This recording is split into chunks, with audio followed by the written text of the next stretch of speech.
Welcome to the Sweet Science of Fighting Jiu-Jitsu instructional channel. James and Ryan here. Today we're going to cover the first part of the De La Riva series, and we're going to do it no-gi style. So we're going to cover, the first thing is just the different grips you can use and why you would use what grip, depending on the situation you're in. So make sure you go down in the description. There's a link to the Sweet Science of Fighting Underground. Ryan's in there to help you break down any matches or go through any more techniques. There's also all the Jiu-Jitsu strength conditioning programs in there. We're just going to talk really quick about all the grip variations just for De La Riva, for no-gi.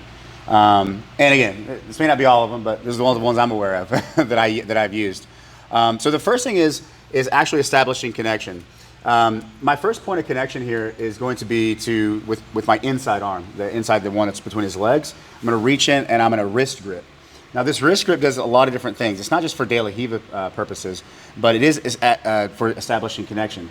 And also in the event that James decides to turn away from me, this can go easily into a wrestle up position, okay, so I can go forward.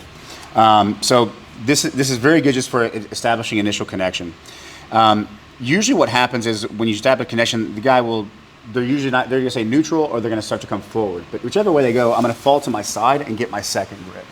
So the second grip is here, okay? Now this is going to be your classic De La Riva position. And I'm just going to talk about kind of what I'm doing here.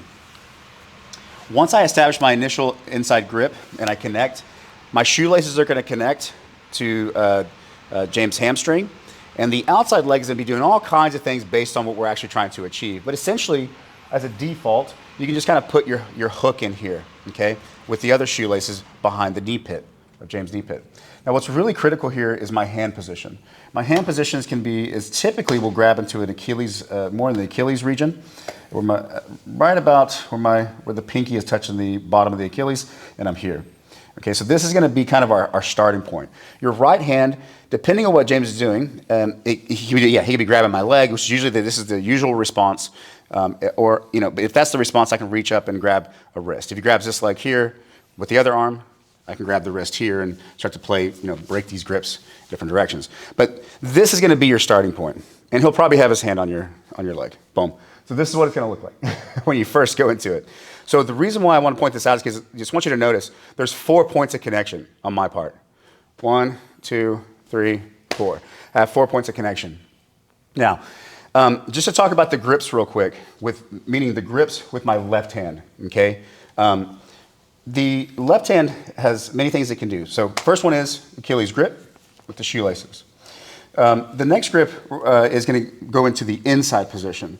So you would go back to your wrist control so that you can release and go to an inside grip. Now this is actually a separate guard.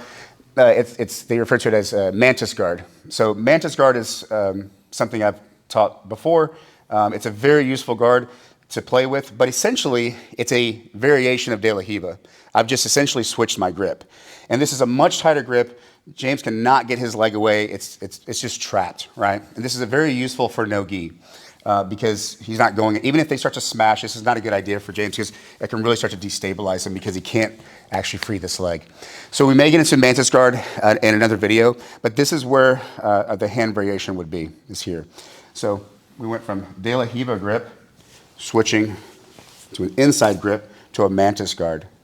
From mantis guard, you can still keep this inside grip, and we can, again, switch from grabbing our own shin to not grabbing our shin, but raising our leg higher and getting into K-guard type of positions, okay? So just want you to play with that because this is the idea that once you get to De La Riva, you have many grips you can transition to. So here, mantis, K-guard, X-guard, right? It's a very good transition position if you can't produce like what you're looking for, which is a sweep, which we'll talk about. The last grip is an overhand grip. So we're going to go to instead of going for a Achilles grip, we're actually going to go for an ankle lock grip, like this. Now, if you're familiar with this, the first time I saw this was many years ago. I don't remember what year it was, but maybe 2008 or so, 2009 with Acai. And he used this grip to actually finish a submission. So he would get the guy this way, tilt him this way, he would establish this grip, they would come back, and then he would use his hamstring to knock them over. And then he would finish with an ankle lock. So this was I refer to this as the Acai grip. It's essentially just an ankle lock grip but you have to really destabilize the person first before you actually get to that deep grip. But it's extremely effective. Actually, matter of fact, I think Craig Jones used it not too long ago, maybe a year or two ago, in a match against someone and actually hit that move. But it was first time I saw it was Kyle Terra. So those are basically going to be your variations for De La Riva grips on the outside. So just to recap. Should we go a different angle? Yeah, we'll go this way. So just to recap, my initial De La Riva grip with all 4 points of connection, I have all 4 points of connection. So I'm going to switch to a mantis guard. So I'm going to switch to a wrist grip, take the hand, scoop in, and grab my own shin. And now still 4 points of connection. Now we're stuck together. I really have control of bite on this leg. It's not going anywhere. The next position will be K guard. I just slide the leg up, and I have my K guard grips, right? All this gable grips and butterfly grips and all these things. But essentially, it's still the same underhook. And then, of course, what we just talked about is getting this ankle lock grip. And in order to achieve that, again, you have to get here, tilt, and now I have the ankle lock grip, and then we can go from there. Of course, you know, all the leg lockers will be like, just go here, which is true. You can go to single leg X. So just to point out, De La Riva it's not just necessarily a sweeping position. It is a sweeping position, but it's also an excellent transitional guard. We can go into X guard, we can go into K guard, we can go into mantis guard, we can go into single leg X. We can go into all these different positions based off of that simple grip.